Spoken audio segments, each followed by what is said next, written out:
하나님 아버지, 저희들이 또 하루의 시간을 마치고 자고 일어남으로 이 세상에서의 우리의 한 날은 지나가고 짧아졌지만 하나님 나라로 향한 영원한 우리의 본향으로 향하는 그 길은 더욱 가까워졌음을 압니다. 이 새벽에도 우리의 소망 되신 주님을 바라보며 주님 앞에 감사한 마음으로 찬양하고 기도하게 하시며 또 오늘도 우리에게 살아갈 힘이 되는 말씀을 허락하여 주시니 감사합니다. 주의 은혜를 힘입어 살아가는 하루하루 되게 하여 주시고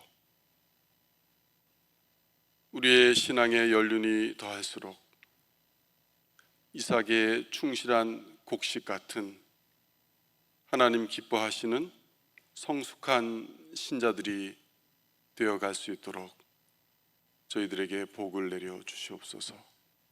늘 하나님의 말씀과 성령의 인도하심을 따라 살기를 소원하오니 저희들을 인도하여 주시옵소서.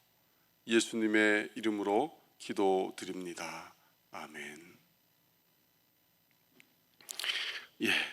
우리 어제 보셨던 본문 다시 한번 살펴보시겠습니다. 마가복음 4장 26절부터 28절까지입니다. 마가복음 4장 26절부터 28절까지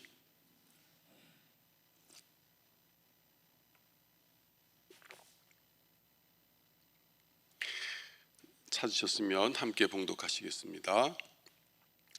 또 이르시되 하나님의 나라는 사람이 씨를 땅에 뿌림과 같으니 그가 밤낮 자고 깨고 하는 중에 씨가 나서 자라되 어떻게 그리 되는지를 알지 못하느니라. 땅이 스스로 열매를 맺되 처음에는 싹이요 다음에는 이삭이요 그 다음에는 이삭의 충실한 곡식이라. 아멘. 어제 우리가 이 본문을 통해서 이제 싹을 막 팬 신자, 즉 하나님 앞에 이제 회심하고 그렇게 해서 신앙에 들어선 그 성도의 영혼의 상태가 어떤가 하는 것을 살펴봤습니다. 오늘은 이삭 같은 신자는 어떤 신자인가 하는 것을 한번 살펴보겠습니다. 주님이 신자들의 마음속에서 활동하시는 것은 분명합니다. 그런데 성경이 그것을 우리에게 말해주고 있지만 어떤 방식으로 각자의 영혼 안에서 활동하시는지는 우리가 말하기가 쉽지 않다 하는 것이죠. 그래서 그런 하나님의 역사를 설명하려고 해도 어떤 개개인의 차이가 너무나 크고 다양하기 때문에 우리는 일반적인 큰 원칙이나 원리를 따라서 말하는 것이 좋다 하는 것을 말씀드렸습니다. 어제는 그래서 싹이 돋았을 때의 신앙에 입문한 그런 상태에 대해서 말씀드렸는데요. 오늘은 이삭이 나오는 상태, 이제 신앙이 점점점 자라가는 상태이지만 아직 이삭의 충실한 곡식에까지는, 그러니까 신앙의 견고한 흔들림 없는 확신에까지는 이르지 못한 성도는 어떤 상태인가 하는 것을 함께 살펴보려고 합니다. 이제 이 단계는 영혼이 몇 가지 단계를 통과하면서 소망과 두려움이 교차되는 경험을 하죠. 그러면서도 예수님 안에서 안식을 누리고 있는 단계다, 그렇게 말할 수 있습니다. 그리고 이 단계에 있는 성도는 예수님이 전적으로 충분한 분이심을, 그렇게 점점 깨닫게 되는 것이죠.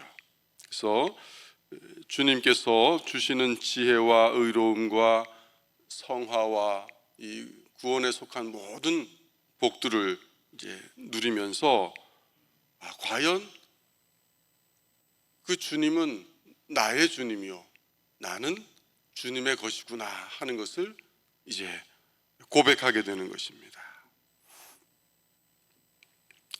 그리고 이런 믿음과 신념이 이제 계속 자라나면서 성장해 가는 것이죠. 이건 이제 구원의 확신 가운데서 성장해 가는 것이다, 그렇게 말할 수 있습니다.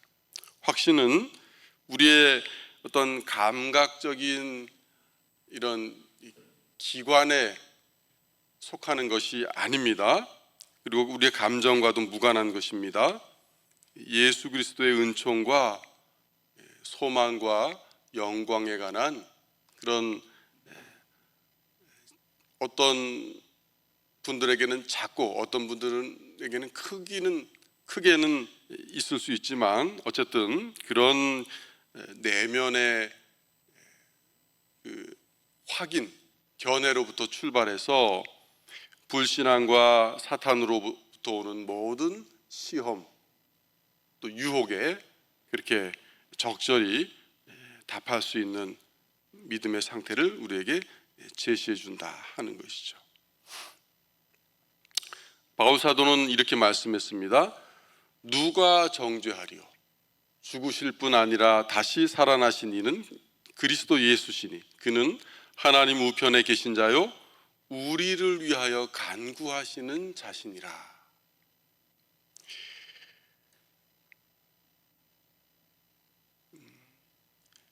이삭 단계에 있는 신자가 싹이 팼을 때의 신자보다 더 참된 신자는 아닙니다. 분명히 두 그 상태에 있는 신앙인은 참된 신자인 것은 분명합니다. 그러나 이제 신앙을 견고하게 하는 그런 상태가 다른 것이죠. 그러니까 제가 말씀드리는 것은 신앙의 본질에 관한 것이 아니고 신앙의 상태에 관한 것입니다. 그래서 더욱더 강한 믿음을 소유하기 위해서는 우리가 자라갈 필요가 있다, 마음을 가다듬어야 한다 하는 것이죠. 싹이 난 믿음의 상태가 이제 소망으로 충만한 상태라고 할 수 있다면 이삭으로 자라는 이 신앙의 상태는 오히려 갈등의 상태라고 할 수 있습니다. 더 소망으로 나아가야 되는데 2단계에 있으면 갈등하기가 쉽습니다. 그렇다고 그래서 소망이 사라졌다거나 또 이 싹이 팬 상태의 신자에게는 갈등이 전혀 없다, 그런 말씀은 아닙니다. 예를 들면 이런 것이죠. 싹이 팬 신자는 이제 큰 능력으로 하나님의 그 손에 의해서 애굽으로부터 막 구원받은 상태입니다. 막 적들이 바로 뒤까지 추적해 왔지만 하나님의 능력에 의해서 이제 홍해가 갈라졌고 놀라운 경험을 한 상태죠. 그래서 홍해를 건너와서 그 강가에 서서 하나님을 찬양하지 않습니까? 이런 어떤 구원의 감격, 하나님에 대한 소망이 충만한 상태가 싹이 팬 성도의 상태라고 할 수 있는데요. 자, 그러면서 이제 이삭 단계로 들어서는데 어떻게 됩니까? 이 처음 홍해를 건너왔을 때의 이스라엘 백성들은 아마도 이제 우리가 구원받았구나, 모든 어려움이 다 끝났겠구나, 죽음에서 구원받았는데 우리 앞에 더 이상 어떤 문제와 어떤 시련이 있을까, 그렇게 안도했을 것입니다. 그러나 이게 웬일입니까? 그들 앞에는 40년의 광야 생활이 기다리고 있었습니다. 이것을 미처 깨닫지 못했던 것이죠. 그래서 이 이삭 단계에 들어선 성도들을 주님께서 이제 광야의 그런 시련과 갈등을 통해서 또 실패하고 좌절하는 과정을 겪게 만드심으로써 그를 이제 겸손하게 만드는 것이죠. 그리고 그 안에 아직 남아있는 죄의 영향력을 이제 서서히 주님이 제거해 주시는 단계입니다. 그래서 주님이 이런 과정을 통해서 마침내 이제 이 이삭 단계의 성도를 이삭에 충실한 곡식 단계로 올려주시려는 계획이 있는 것입니다. 그리고 주님은 죄를 미워하고 또 자기 백성들에게도 역시 죄를 미워하도록 가르치십니다. 그래서 이 단계는 죄의 영향력으로부터 이제 서서히 벗어나는 단계인 동시에 그 안에서 벌어지는 갈등, 유혹, 시련이 매우 큰 단계라고 할 수 있겠습니다. 주님이 우리가 믿음 생활을 할 때 잘 아시는 것처럼 우리 안에 있는 이 남아있는 죄, 내재하는 죄를 주님이 제어해 주시지 않습니다. 주님이 그 죄를 우리 안에서 통제하시고 제어해 주시면 참 좋겠는데 그렇게 하지 않으시고 우리가 이 죄를 이기는 생활을 하도록 그렇게 유도하십니다. 성화시키는 것이죠. 쉽지 않다는 것입니다. 왜 그렇습니까? 주님이 우리에게 인격을 주셨기 때문입니다. 우리에게 주님이 원하시는 것은 인격적인 설복이지 어떤 두려움이나 강제에 의한 그런 복종이 아니라는 것이죠.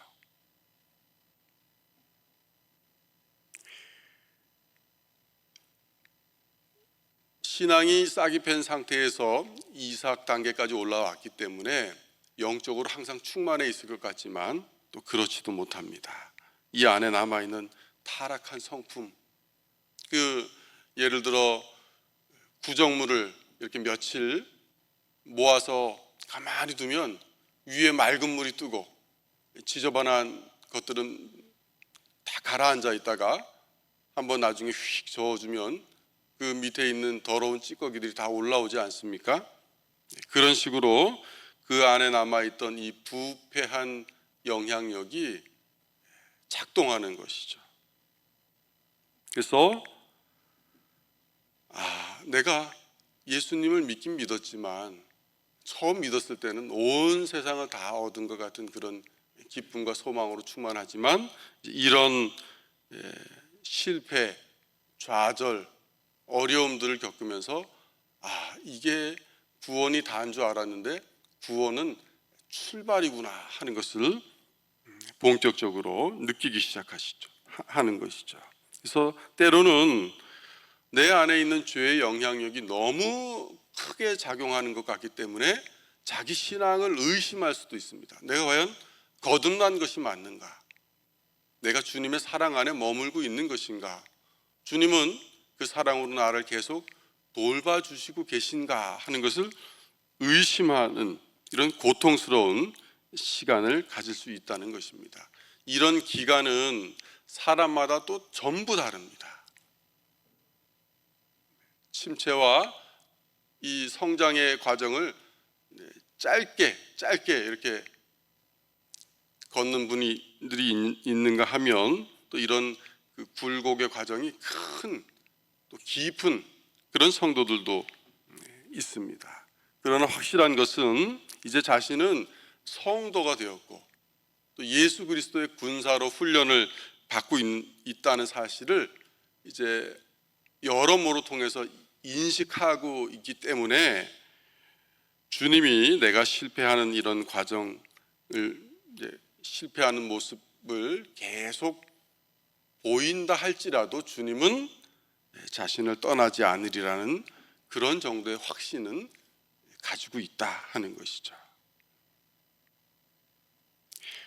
그러면서 동시에 자기를 의심하기도 합니다. 내가 이렇게 부족한데 주님의 백성이 맞다니. 그러니까 주님이 날 버리시지 않으시리라는 확신이 있고 또 내 안에 그 확신에 대한 의심이 있고, 이것이 이제 교차하는 상태라고 할 수 있겠습니다. 그래서 마음속에 자리 잡고 있던 악한 성품들이 어떤 일을 계기로 드러나면서 이제 고치는 과정을 겪게 되는 것이죠. 히스기야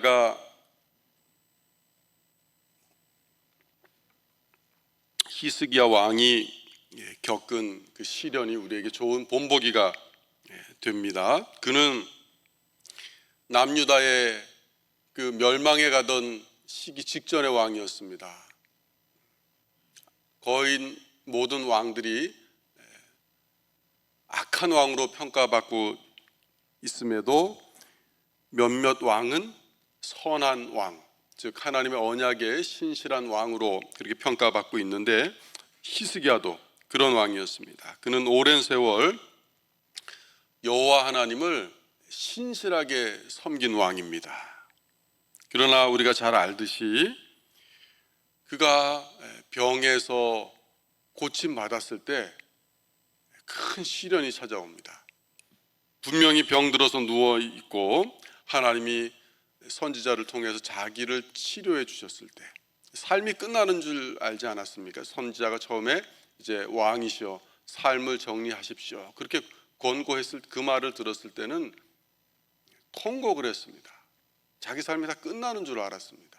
그리고 아마 그때 히스기야는 다음 때를 이를 후사가 없었기 때문에 하나님 앞에 더 크게 통곡했던 것으로 보이는데요. 그런데 어쨌든 주님이 또 선지자를 통해서 왕을 치료해 주십니다. 문제는 왕이 나은 다음입니다. 바벨론에서 사신이 왔는데 그가 자기의 그 영광, 자기가 가진 그 부를 과시함으로써 일시적으로 하나님을 버리는 모습을 우리에게 보여줍니다.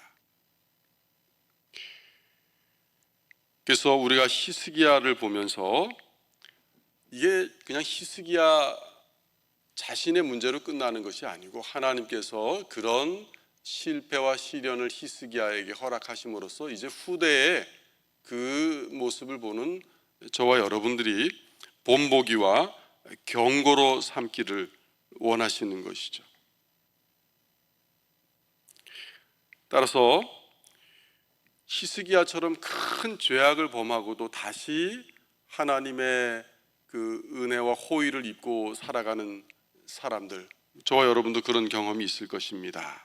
우리는 그렇게 우리에 대해서 오래 참으시고 은혜를 계속 베푸시는 하나님을 바라보면서 정말 크게 감사해야 합니다. 저도 얼마 되지 않은 목회를 이제 돌아보면 하나님 앞에 때로 부끄러워서 머리를 들기 힘들 때가 참 많습니다. 그래서 정말 그럴 때면 심각하게 내가 목회를 계속 해야 되나, 이런 영혼의 상태로 성도들에게 말씀을 또 들고 강단에 서야 되나 하는 그런 회의가 찾아올 때가 참 많습니다.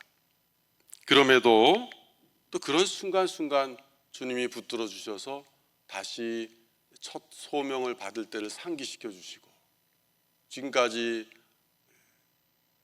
부족함과 여러 흠들에도 불구하고 주님이 계속 이끌어 주셨음을 상기시켜 주시기 때문에 절망하지 않고 계속 이렇게 하나님 앞에 살 수 있었습니다. 우리는 이 세상에 사는 동안 죄를 완전히 벗어날 수 없기 때문에 쉽게 영적으로 교만해질 수 있습니다. 은혜를 받는 날 오히려 내 안에 이 육적인 성품이 더 크게 작용할 수도 있습니다. 그리고 우리는 자신을 자꾸 의존하려고 합니다. 헛된 신념을 가지고 또 이 세상의 것들에 집착하는 일들이 많습니다. 스스로 악에 빠져드는 것이죠. 주님은 또 이럴 때 우리를 곧바로 건져주시는 것이 아니라 그런 죄악 가운데 내버려 두는 시기를 허락하시는 것이죠. 그렇게 여러 가지 죄와 유혹에 우리를 그대로 이제 노출시킴으로써 우리가 얼마나 부족하고 허물 많은 존재인가, 죄악된 존재인가 하는 것을 뼈저리게 깨닫도록 하는 것입니다. 그래서 그런 일들을 통해서 우리가 더 깊이 깨닫는 것은 내가 주님을 위해서 어떤 일을 하고 사는 것이 아니고 주님이 내 안에서 이런 은혜의 역사를 일으키시는구나 하는 것을 더 깊이 자각하게 만드는 것이죠. 우리는 주님 앞에 살고 또 주님의 은혜를 받으면서 거듭거듭 실패하지만 또 주님이 주시는 거듭된 사죄의 은총을 우리는 받고 살아갑니다. 그리고 우리가 주님 앞에 용서받는 횟수가 늘어날수록 우리를 향하신 그 언약을 거두지 않으시는 하나님의 주권과 자비를 더욱 찬양하지 않을 수 없습니다. 그리고 주님 앞에서 많은 죄를 용서받은 자신이기 때문에 이제 남들을 향해서도 관용하는 마음을, 자기가 주님께 받은 용서와 사랑만큼 남들도 용서하고 사랑할 수 있는 그런 성도로 성장하는 것이죠.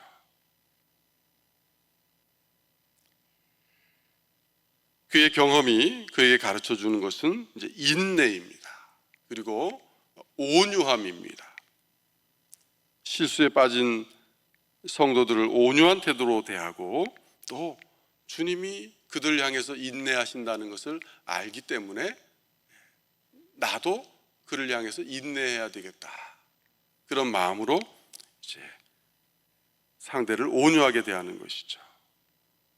그래서 이런 이삭과 같은 성도는 갈등하고 좌절하는 가운데도 그래도 이삭의 충실한 곡식으로 성장하는 단계에 있는 성도다 하는 것이죠. 그래서 저와 여러분 안에 여전히 어떤 죄 때문에 갈등이 있고 또 삶에 여러 가지 시련과 실패가 있을 수도 있지만 그것은 다 주님이 우리 영혼을 온전히 이끌어 주시기 위한 선한 지혜다 하는 것을 굳건하게 신뢰하시면서 오늘 하루도 우리가 주님 앞에 이제 이렇게 기도하고 은혜 가운데 시작하지만 또 하루 동안 어떤 일이 벌어질지 모릅니다. 주님의 은혜 가운데 하루를 마칠 수도 있고요. 또 쓰린 마음으로 하나님 앞에 밤에 기도해야 될 수도 있습니다. 그러나 어쨌든 나를 향하신 주님의 손은 거두어지지 않은 것이고 나를 사랑하신 하나님은 끝까지 나를 사랑하신다 하는 것을 확신하는 가운데 오늘 하루도 지내시는 저와 여러분이 되시기를 소원합니다. 기도하시겠습니다.